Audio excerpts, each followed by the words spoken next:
हल्दी होने लगी, सब लोग आनंद में थे, लेकिन उस आनंद के पीछे जो आंसू होता है, हंसी के पीछे जो आंसू होता है, वो सब लोग नहीं जान पाते हैं। विवाह में बेटी के पिता खूब हंसते हुए नजर आते हैं, लेकिन अंततः अंदर से रोते रहते हैं, हमारी बिटिया चली जाएगी। कैसे पिता होते हैं, कैसे माँ होते हैं जो अपने वंश को, जिसको 9 माह गर्भ में रखे, 20 वर्षों तक पाले पोसे, और उसके बाद भी दहेज दे करके विदा कराना पड़ता है। ये कैसी घटना है कि दहेज दे करके विदा कराना पड़ता है, और ऊपर से लड़के वाले दहेज जबरदस्ती मांगते हैं। दहेज मन वैसा जैसे दहेज प्रथा रही है हमारे यहाँ। दहेज का मतलब स्वेच्छा से दिया जाए, अपने बेटे के लिए पिता जो देता था स्वेच्छा से, वो दहेज के रूप में था। आज तो दहेज में, आज तो भिखारी घर में भीख मांगते हैं। आज तो अपने बेटे को एक कॉन्ट्रैक्ट साइन करते हैं, 5 लाख में हमारा बेटा बेटी दहेज ले रहे हैं। बात कड़वी है लेकिन सब दहेज।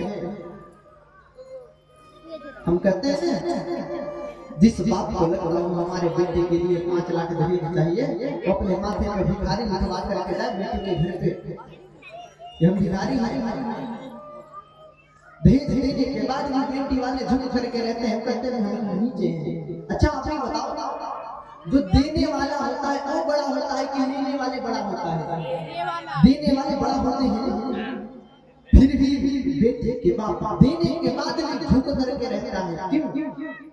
ताकि अपने हृदय के टुकड़ा को दिया है हमारी बिटिया को कष्ट ना दे। फिर भी बेटे हमारे ना जाने क्या क्या करते हैं। आए दिन पेपरों में, आए दिन टीवी न्यूज के माध्यम से सुनने को मिलता है दहेज के लिए बहू को जला दिया गया, दहेज के लिए बहू को मार दिया गया। ऐसा ना किया जाए। अरे अपने अंश को किसी ने आपके घर पे भेजा है और आप उसको प्रताड़ित कर रहे हैं, ऐसा ना किया जाए। और आजकल की सास भी जो है ना, बहू को बहू ही मानती है। जिस दिन सास बहू को बेटी मानने लग गई ना, उस दिन घर में झगड़ा नहीं होगा। और बहू को भी चाहिए अपने सास को माँ की तरफ मानना चाहिए। अगर जिस दिन बहू अपने सास को माँ मानने लग गई और सास अपने बहू को बेटी मानने लग गई ना, तो घर में कभी झगड़ा नहीं हो सकता है, घर में कभी अलगाव नहीं हो सकता है। कभी बेटा अपने माँ को वृद्धाश्रम नहीं भेज सकता है। अगर नारी अपनी व्यवस्था में रहे, नारी अपनी मर्यादा में रहे।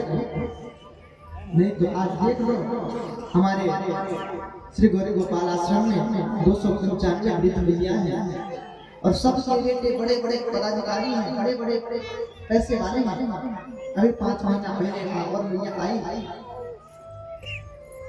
जिसका 2 बेटा है, दोनों एक है सऊदी अरब में, अच्छा पैसा कमाता है। एक का सैलरी 20 लाख है, महीने का 20 लाख।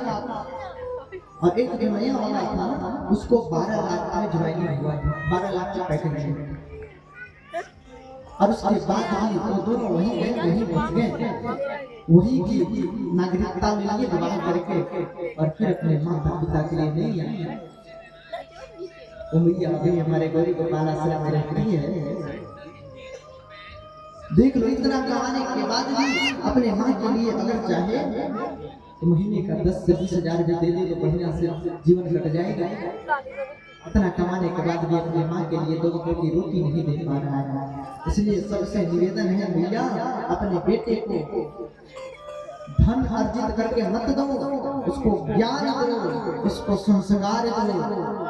संस्कारी बेटा रहेगा तो बुढ़ापे में सेवा करेगा।